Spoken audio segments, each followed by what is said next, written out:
Voy entonces a tratar con ustedes el Salmo capítulo 1 y el título que le he colocado al mensaje de hoy estaba allí divagando entre varios títulos. De hecho, quería colocarle los caminos de la vida. Sí, porque usted lo va a leer y se va a dar cuenta que ese salmo habla sobre caminos, habla sobre sobre la vida. Pero, o sea, leyendo y leyendo el texto, me encuentro de que hay algo fundamental que trasciende el texto y es las decisiones. Entonces, el mensaje de hoy se titula Decisiones. Hay una salsa por ahí de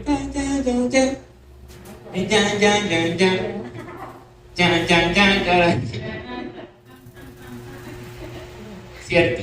Habla, esa canción de Rubén Blades, creo que era un salsero ahí, habla sobre varias decisiones que tomaron personas.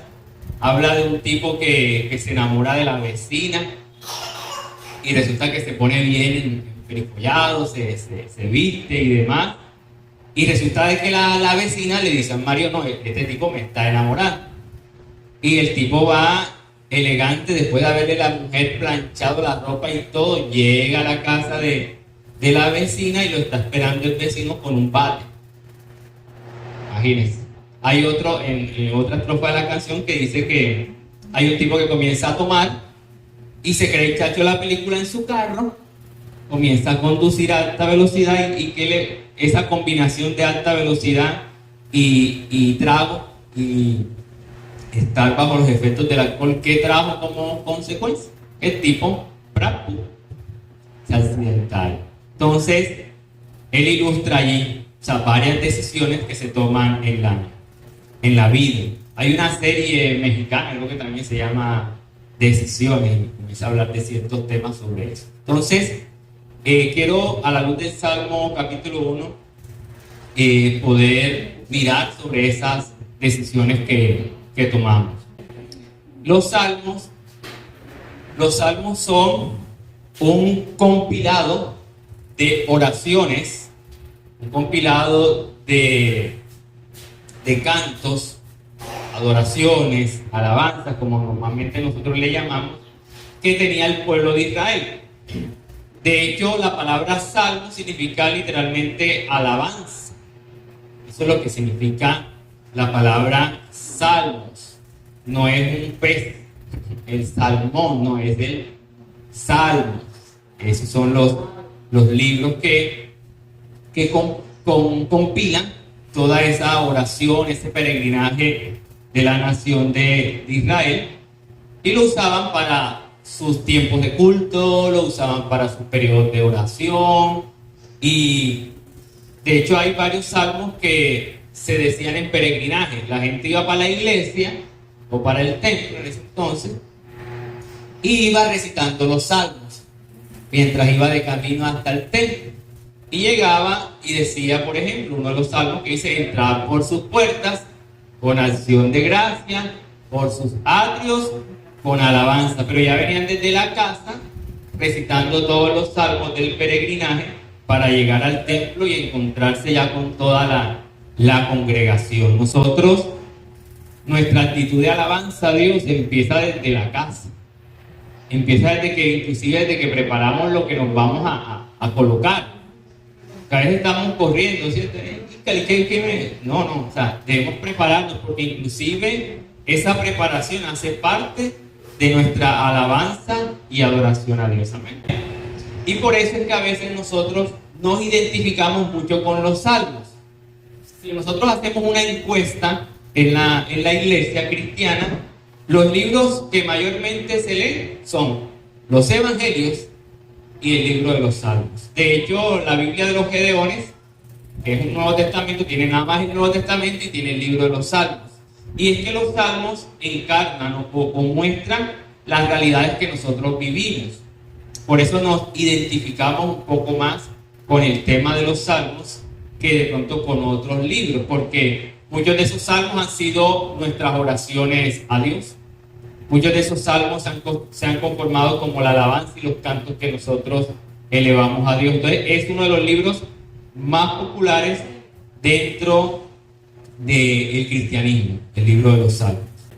El que tenemos hoy, el Salmo 1, junto con el Salmo 2, no se tiene la certeza de quién lo escribió. Se cataloga dentro de los salmos anónimos, porque no se sabe verdaderamente quién lo escribió. Pero el Salmo 1 pareciera ser una puerta de entrada al resto de los salmos. Es como cuando Jesús habló de la parábola del sembrador, que dijo: si no entienden esta parábola, no podrán entender el resto. Y básicamente el Salmo 1 pareciera ser también eso. Si no se entiende el Salmo 1, o más bien a la luz del Salmo 1, podemos entender el resto de todos los salmos escritos, que no solo los escribió David. Hay salmos de Moisés, hay salmos de Asaf, y hay salmos de otros personajes bíblicos. O sea, los 150 salmos no fueron escritos únicamente por David, hay otros escritores incluidos en el salmo. El que tenemos hoy es el Salmo 1, como les decía, y está dividido en dos partes. La primera, desde el versículo 1 al versículo 3, y la segunda, desde el versículo 4 al versículo 6. Encontramos esas dos divisiones principales dentro del Salmo: versículo 1 al 3 y el versículo 4 al versículo 6. Y básicamente lo que hay en el Salmo es un contraste entre dos tipos de personas. Eso es lo que encontramos en el Salmo. El primer contraste o la primera parte del Salmo, verso 1 al 3, nos muestra al justo, sus decisiones y sus resultados. Y en la segunda parte encontramos al injusto o pecador, sus decisiones y sus resultados. La primera parte del texto, yo la tengo acá una versión que es la versión de las Américas, Biblia de las Américas. Dice de la siguiente manera: cuán bienaventurado es el hombre que... Allá en sus versiones dice bienaventurado, Reina Valera, bienaventurado el varón que... Y la primera frase que aparece allí es esa frase sobre la bienaventuranza, ¿cierto?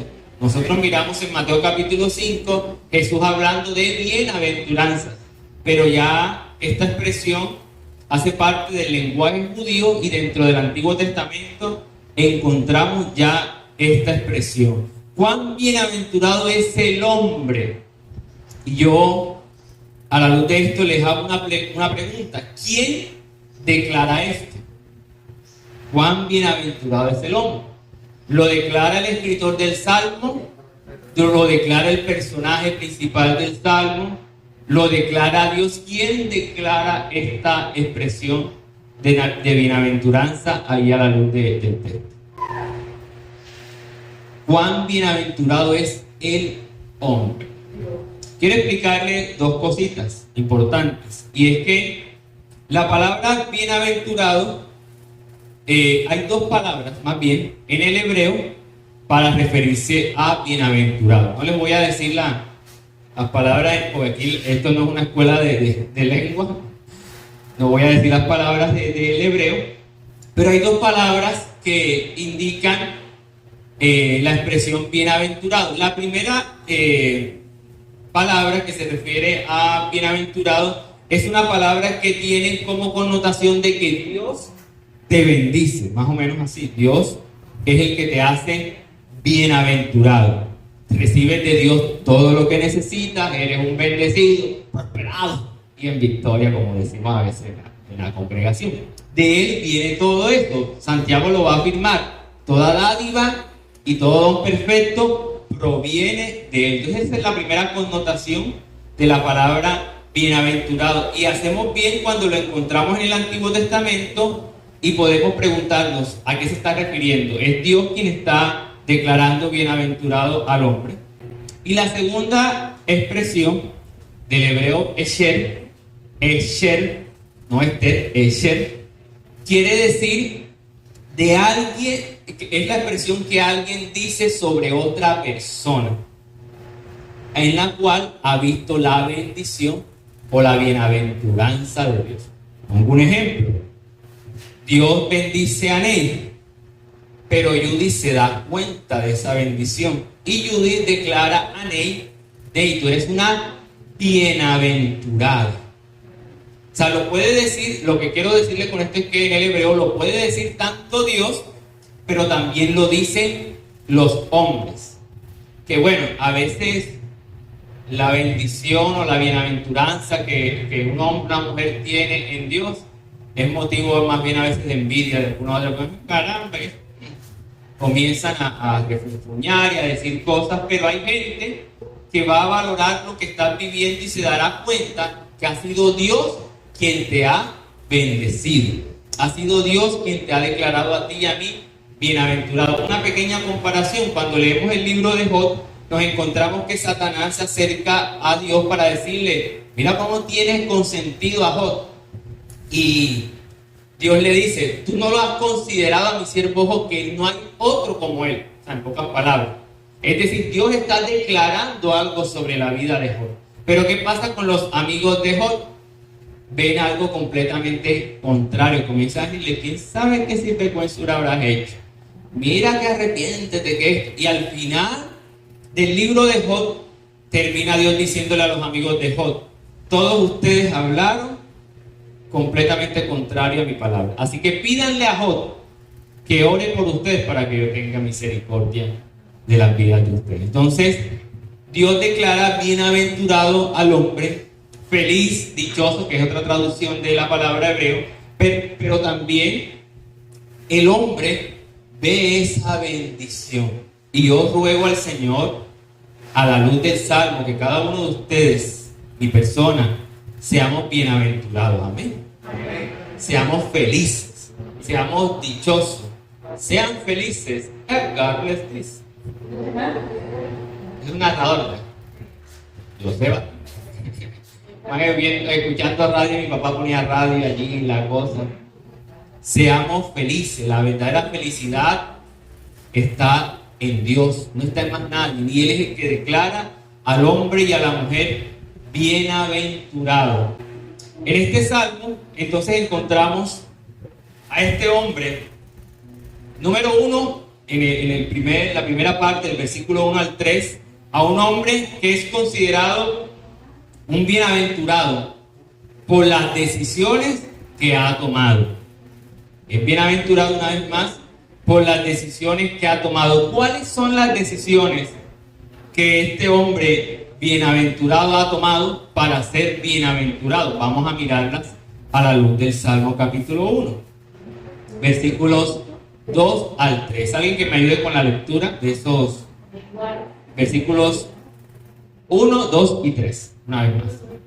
Acá la versión de las Américas dice, cuán bienaventurado es el hombre que no anda en el consejo de los impíos, ni se detiene en el camino de los pecadores, ni se sienta en la silla de los escarnecedores, sino que en la ley del Señor está su deleite, y en su ley medita de día y de noche. Amén.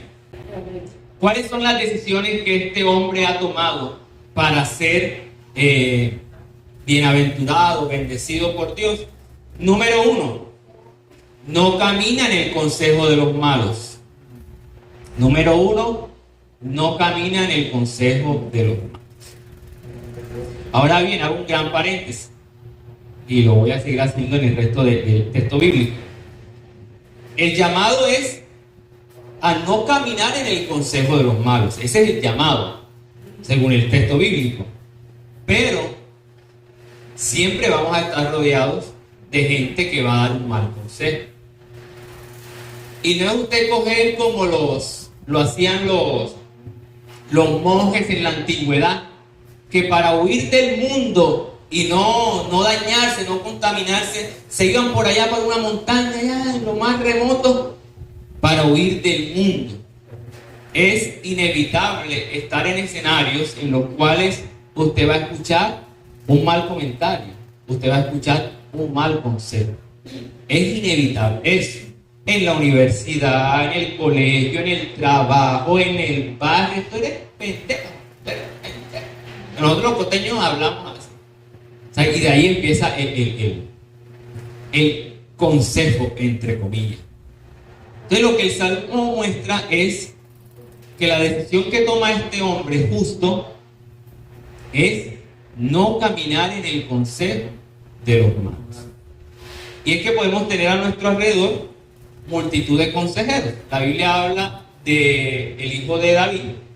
Sus consejeros le dicen: tu papá le puso esta carga pesada, pero tú auméntasela mucho más.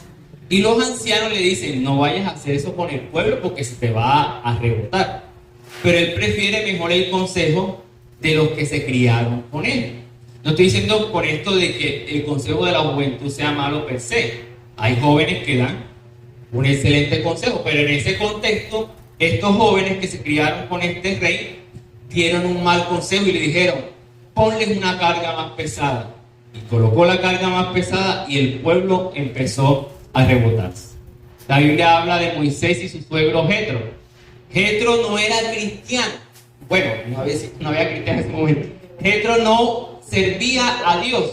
Jetro era un sacerdote de una religión, de un Dios falso.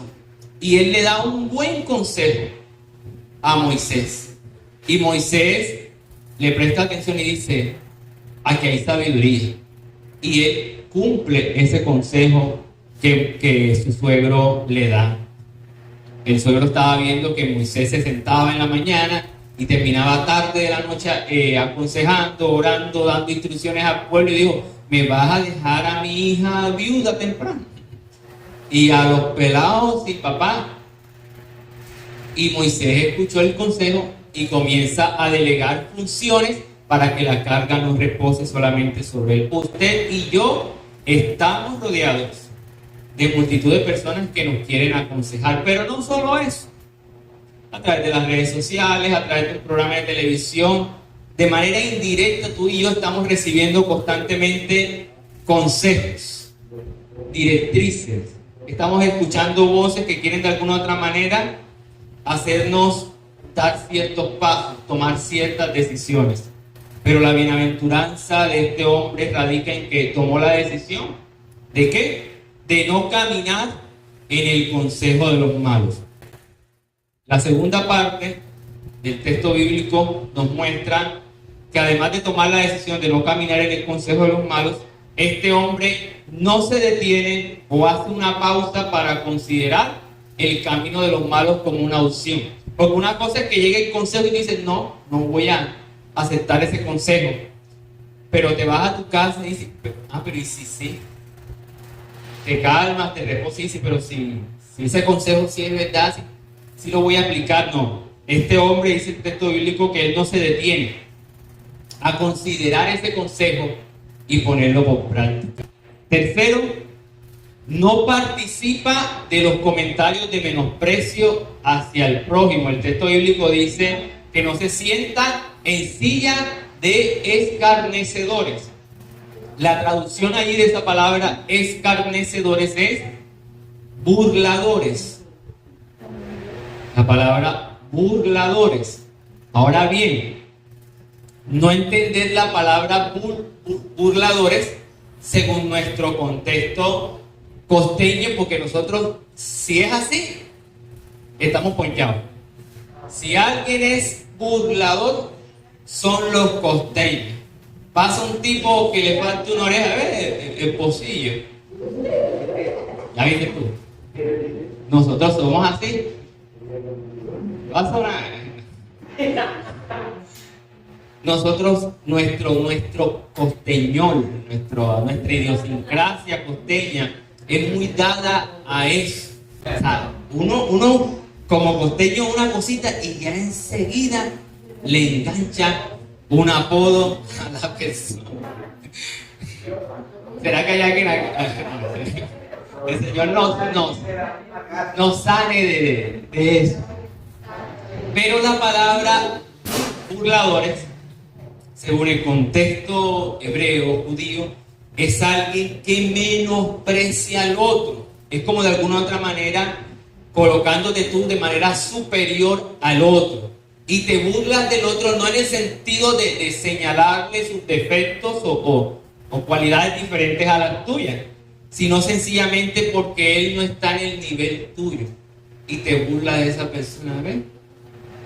Fulano, ve la casita en la que fulano, mira los zapatos, mira el suéter, qué sé yo, o sea, pero no tanto es por calificarle con un apodo, ni mucho menos, sino es menospreciar la condición de esa persona. Y ese es el burlador, según el contexto del hebreo y según el contexto del Antiguo Testamento. Alguien que participa de comentarios de menosprecio hacia otra persona.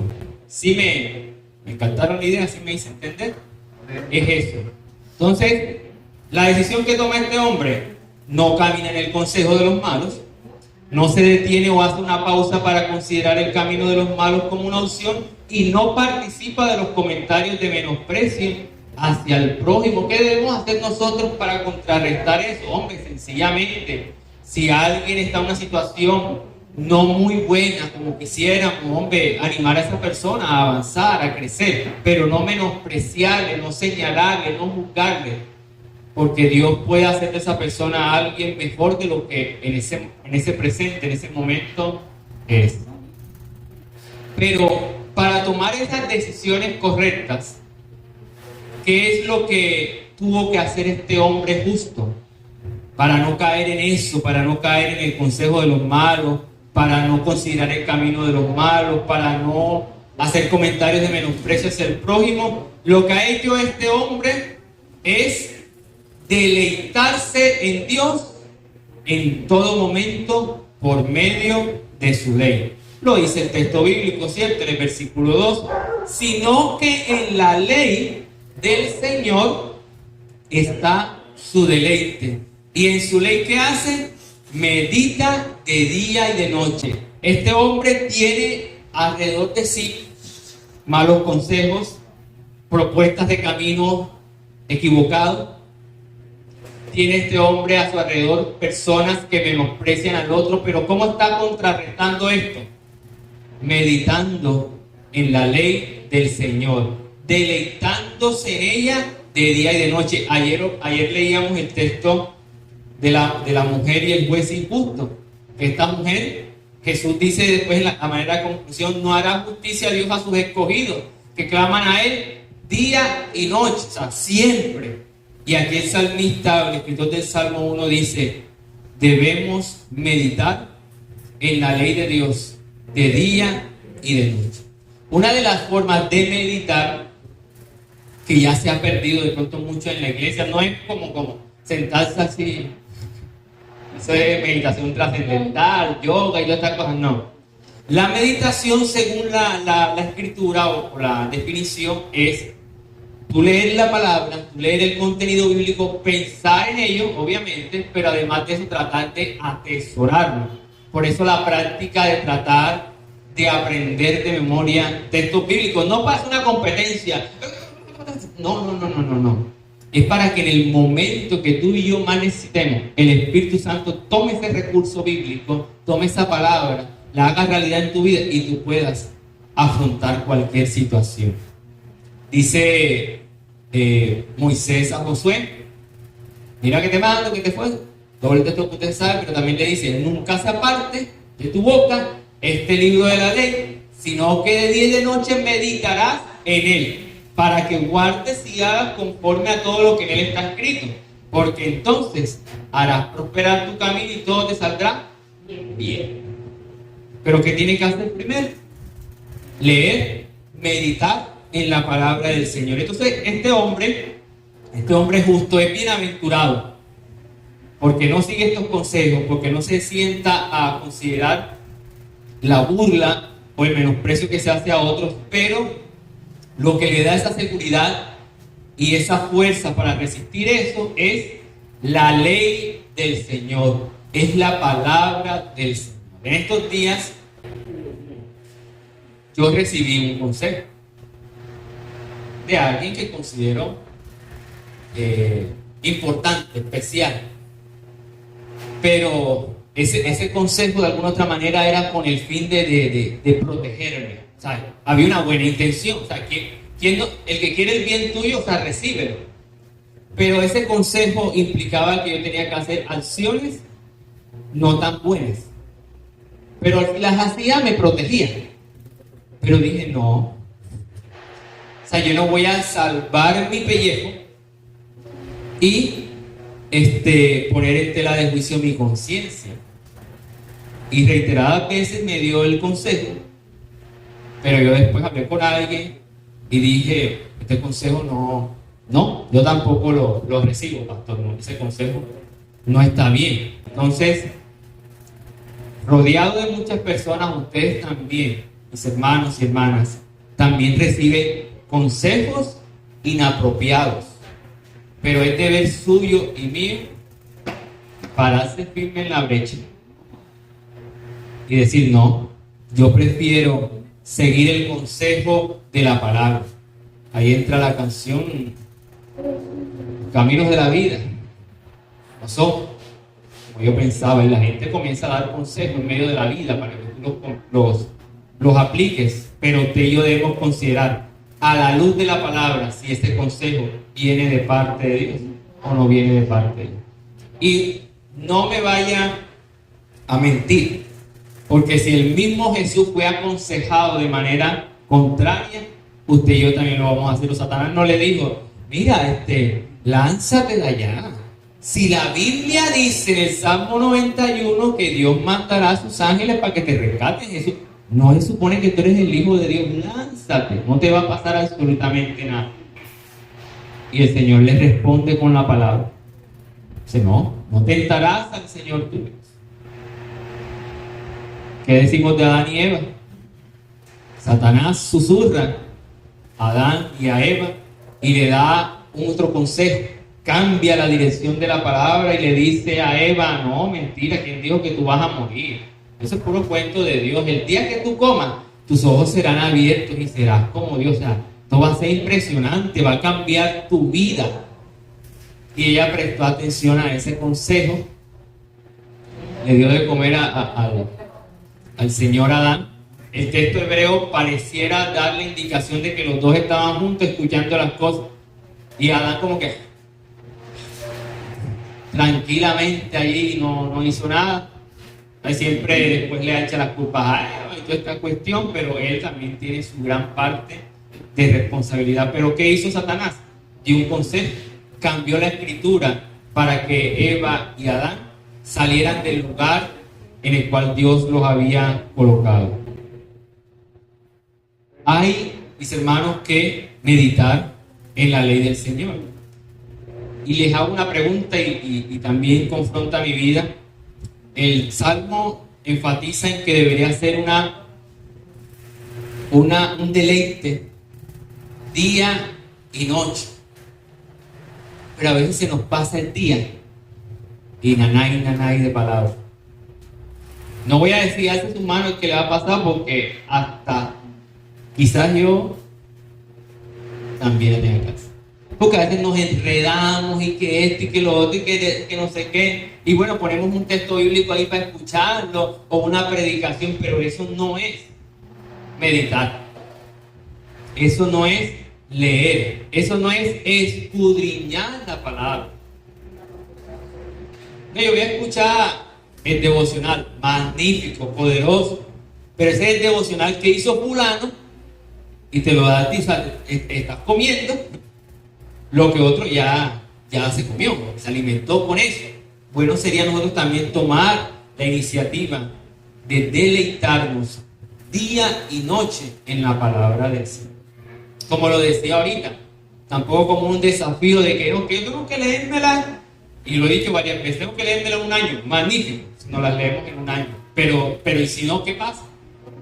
No te vas a ir para el infierno por no haber leído la Biblia en un año, no. Pero si lo poco que leemos lo aplicamos, lo meditamos, lo atesoramos, hemos ganado mucho con eso. Amén, mis hermanos. Entonces no es nada más simplemente hacer una lectura superficial por encima de la escritura, es meditar, pensar en ello, atesorar esa palabra y que esa palabra, sea ese motor para tu vida todo el día. Que todas tus acciones en el día a día sean orientadas por una palabra que tú recibas de parte de Dios. Que Dios nos ayude en eso, porque quizás hemos sido un poquito flojos y nos meten gato por liebre. Comienzan a decirnos cosas que aparentemente son de Dios, pero usted hace así. Y vamos a ver que dijeron una total herejía, dijeron una total distorsión de la palabra, pero no la estamos leyendo. Y cualquier cosa nos puede engañar, mis hermanos. Sino que en la ley del Señor está su deleite, y en su ley medita de día y de noche. Este hombre toma decisiones correctas porque tiene como fuente para sus decisiones la palabra, la cual medita día y noche. ¿Y cuál es el resultado de este hombre?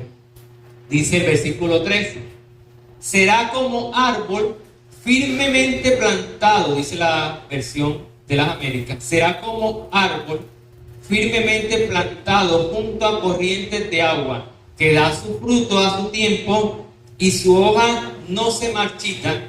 En todo lo que hace, prospera. Amén.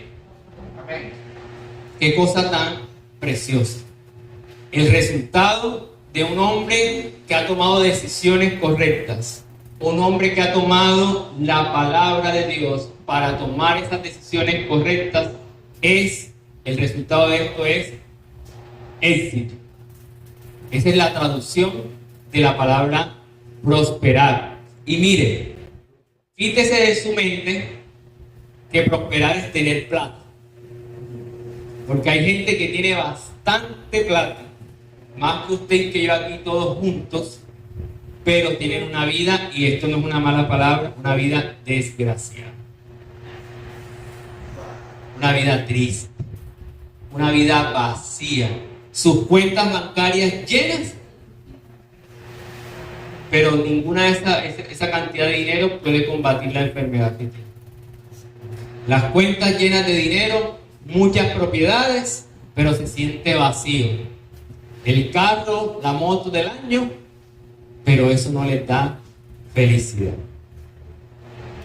Así conocemos mucha gente. Entonces, prosperidad no es eso. Prosperidad no es dinero. La prosperidad, según la Biblia, debe ser algo íntegro. Usted y yo debemos prosperar en todo. Amado, dice un texto en tercera de Juan: amado, yo deseo que seas prosperado en todo y que tengas salud, así como prospera tu alma. Se dice que eso es un saludo habitual de ese tiempo, pero si es un saludo, es el mejor saludo, porque lo que está diciendo es: yo quiero que la prosperidad tuya sea integral. José, ven acá un momentito. Vamos a hacer una... Ven acá. Vamos a hacer una... ¿Cómo que le llaman a eso? Ponte aquí de frente, mirando para allá. Según el texto bíblico, no mire para acá, mira para allá. Según el texto bíblico, la palabra que se utiliza ahí para prosperar es la siguiente. ¿Cómo se dice? Representación gráfica. Es esto. Gracias, José.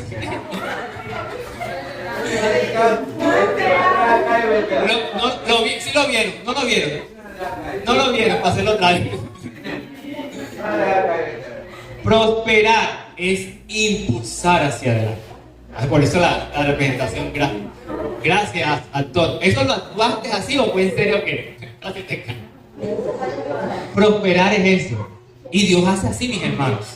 Dios te impulsa hacia adelante. Dice el texto en Deuteronomio que el Señor te pondrá como cabeza y no como cola. Te va a impulsar hacia adelante. Eso es prosperidad. Entonces no es solo dinero. Dios te puede impulsar hacia adelante en el trabajo. No con miras de, ay, es que me voy a ganar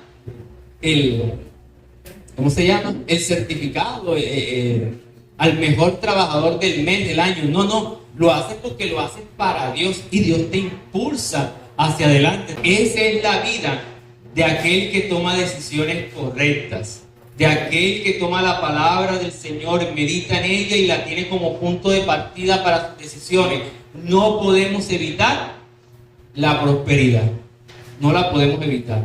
Si Dios en su misericordia lo va a hacer y lo quiere hacer, es una consecuencia, un resultado de que usted y yo hemos vivido una vida deleitándonos en Dios, viviendo para Dios todos los días de nuestra vida.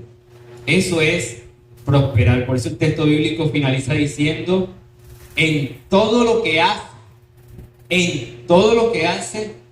prospera. O sea, en todo lo que hace, va hacia adelante, va hacia adelante. Oye, por ahí estos pelados, estamos vendiendo fritos en estos días. Bueno, y alguien preguntó: ¿esos pelotes que le echan a esos fritos?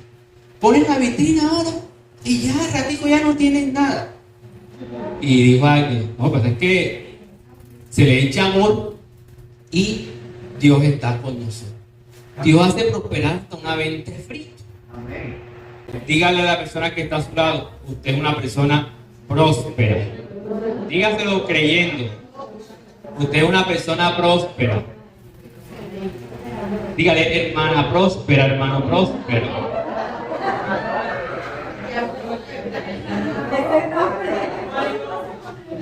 Prosperadilia, prosperayude. Aleluya. Somos prósperos gracias al Señor. Pero bueno, el texto tiene su parte negativa, y es la situación de los malos. Dice el texto bíblico en los últimos versículos: no así los impíos, que son como paja que se lleva el viento.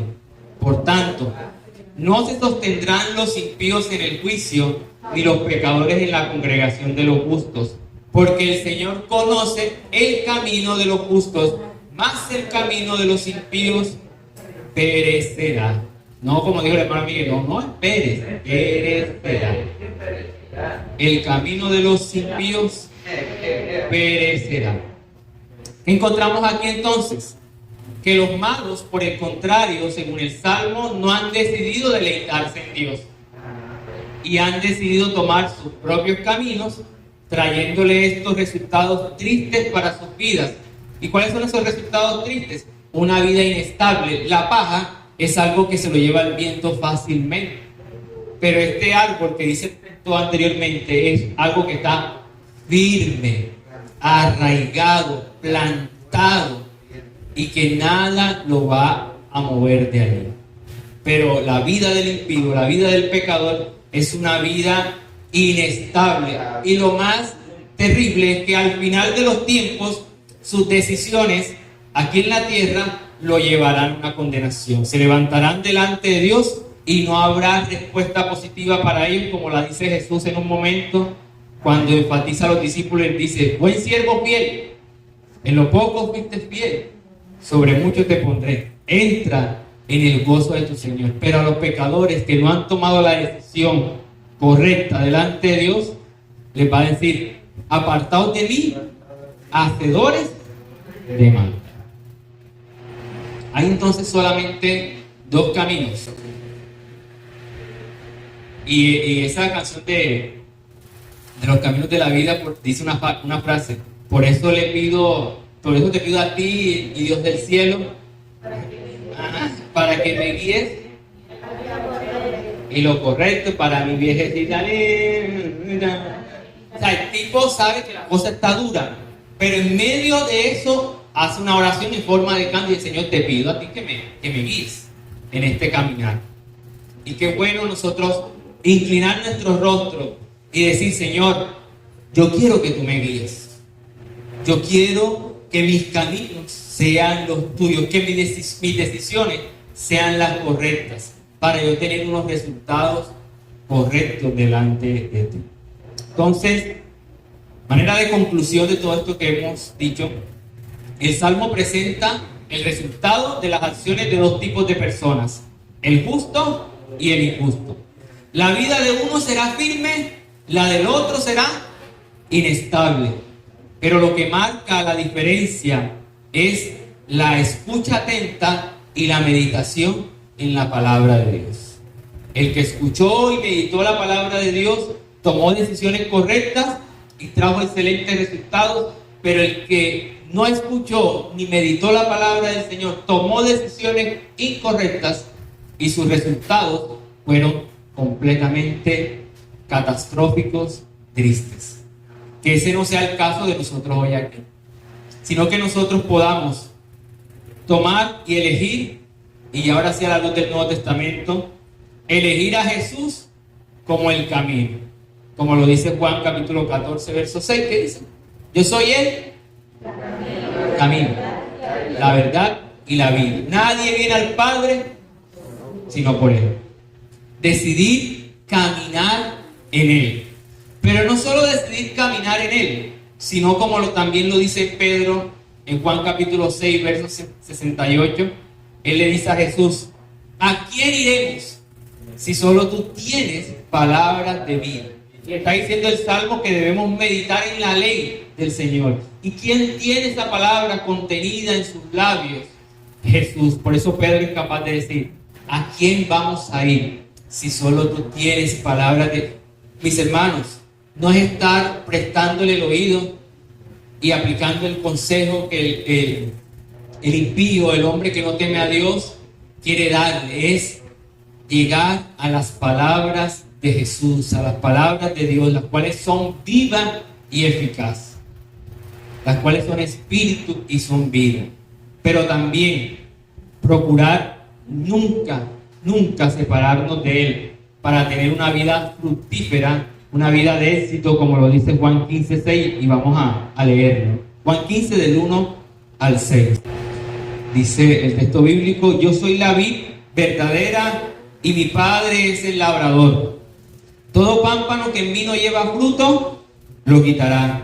Y todo aquel que lleva fruto lo limpiará para que lleve más fruto. Y ya vosotros estáis limpios por la palabra que os he hablado. La importancia de la palabra una vez más. Permaneced en mí y yo en vosotros, como el pámpano no puede llevar fruto por sí mismo si no permanece en la vid. Así tampoco vosotros, si no permanecéis en mí. Yo soy la vid, vosotros los pámpanos. El que permanece en mí y yo en él, este lleva mucho fruto, porque separados de mí nada podéis hacer. Versículo 6: el que en mí no permanece será echado fuera como pámpano y se secará, y lo recoge y lo echan en el fuego y arde. Juan capítulo 15 versículo 1 al 6. Seguir a Jesús como el camino, para evitar cualquier propuesta que otros quieran hacer, cualquier consejo, cualquier indicio de burla y menosprecio hacia otros. Tenemos que seguir a Jesús como el camino. Tenemos que meditar en su palabra, porque su palabra es vida. ¿A quién iremos? Solo Él tiene palabras de vida eterna. Y queremos ser exitosos, prósperos, impulsados hacia adelante. Debemos permanecer en Jesús. Amén, iglesia. Amén. ¿Qué decisiones el día de hoy podemos reflexionar en esto? ¿Qué decisiones has tomado hasta hoy y cuáles han sido los resultados? Muchas de las cosas que vivimos, que tenemos, han sido fruto de decisiones que en algún momento hemos tomado, buenas o malas. Y eso a veces nos ha costado lágrimas, sufrimiento, angustia, pero otras han sido decisiones completamente correctas y han dado tranquilidad y paz a nuestros corazones. ¿Qué decisiones has tomado hasta hoy y cuáles han sido los resultados? Seguir a Dios. Amén. Debemos, mis hermanos, rechazar toda propuesta que va en contra de los principios bíblicos. Todo aquello que no está acorde a la palabra, a la regla de fe de nuestra vida, de moral y de conducta, usted y yo rechazarlo, por muy bueno que aparentemente parezca y que traiga algún beneficio.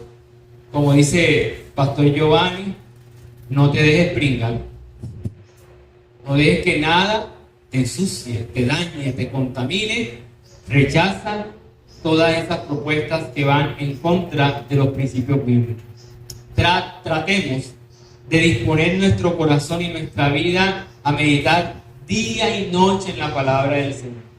Que no pase el día sin que usted y yo meditemos en la palabra del Señor, leamos la palabra del Señor, escudriñemos la palabra del Señor, para que cuando llegue el momento de la prueba, la adversidad, usted tenga una fuente inagotable en su corazón con la cual combatir todo aquello que se le presente. Que cuando venga el mal consejo, usted le venga enseguida la palabra del Señor, no como una revelación mágica, maravillosa, no, sino que ya usted la tiene atesorada en su corazón, usted la meditó. Mire, voy a decir un paréntesis aquí grande.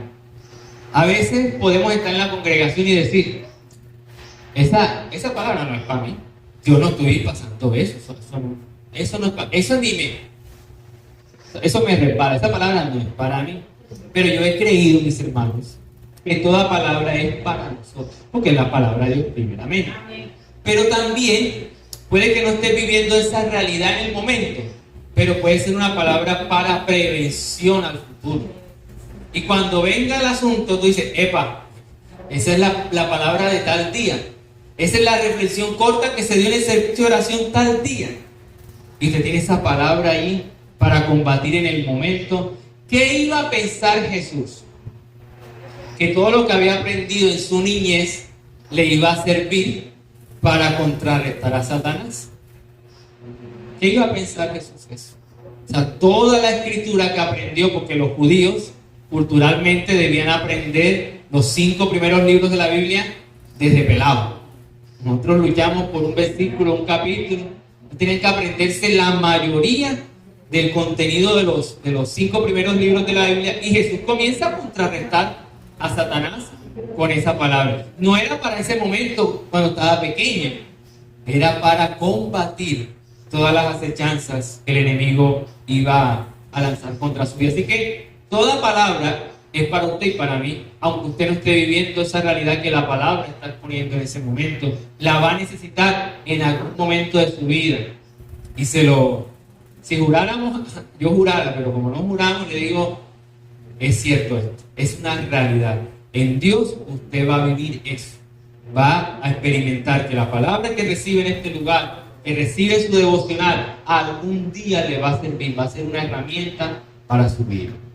Amén. Y también debemos recordar que la mejor decisión, porque estamos hablando de decisiones, la mejor decisión que podemos tomar es seguir a Jesús y su palabra. Esa es la mejor decisión que podemos hacer. Y si hay alguien acá en esta mañana, en este lugar, que no ha tomado esa decisión de seguir a Jesús y su palabra, hoy es el día. Porque ya te ha mostrado la Escritura que hay decisiones que vas a tomar sin Dios, pero los resultados van a ser catastróficos, van a ser un desastre. Pero hay decisiones que vas a tomar en Dios que te van a dar firmeza, que te van a prosperar, que te van a impulsar hacia adelante. Tú hoy tomas la decisión. Termino diciendo lo que Dios le dice al pueblo de Israel. He aquí yo pongo hoy delante de ti la bendición y la maldición. Escoge pues, dice Dios. Pero dice también, yo te aconsejo que cojas la bendición. Pero mucha gente del pueblo de Israel, duros, la cabeza como un coco, duros, y no aceptaron la bendición, sino que cuando salieron dijeron, vea usted, aquí pasa hambre en el desierto, cuando allá teníamos las ollas de sancocho en Egipto. Yo prefiero tener la barriga llena y seguir siendo esclavo que ser libre y que la tripa me esté. Y viene Dios y les empieza a proveer y les da el maná y le da codornices y ya se jactan y comen la cosa. Y ya después dicen, vea usted, maná en la mañana, maná en la noche, maná asado, maná frito, maná sancochado, vea usted. Codornices a la plancha, codornices al vapor, codornices fritas, codornices crudas, vea usted. Después viene el agua. No había agua de Cartagena, ni cómo se llama aquí, de aquí a Acuajor. No había nada de eso. Y golpean la peña y sale agua y se llena. Hay un suceso trágico ahí en ese relato del Éxodo, donde la tierra se abre y se los troca. se los traga y Dios dice, no, a esta generación, ¿qué le pasa, mano? No había ara, no había de uno, no había subtimán ni tenían comida. Más adelante el relato bíblico termina diciendo que el vestido ni el calzado se le dañaron. No había Tierra Santa, no había Estudio F, no había nada de esas marcas Griffinday de ropa, no había nada de eso. Y los tipos, su ropa no se le desgastó, pero seguían con la terquedad, prefiriendo la maldición que la bendición. Dios no va a obligar a nadie a tomar la sabia decisión de seguirlo. Usted toma la decisión. Usted, a la luz de la Escritura, a la luz del convencimiento del Espíritu Santo y de su palabra, usted tiene que tomar una decisión. Y ya las consecuencias están mostradas, los resultados están mostrados. Debemos decidir seguir a Dios. Amén. Creo que se en pie y oramos al Señor.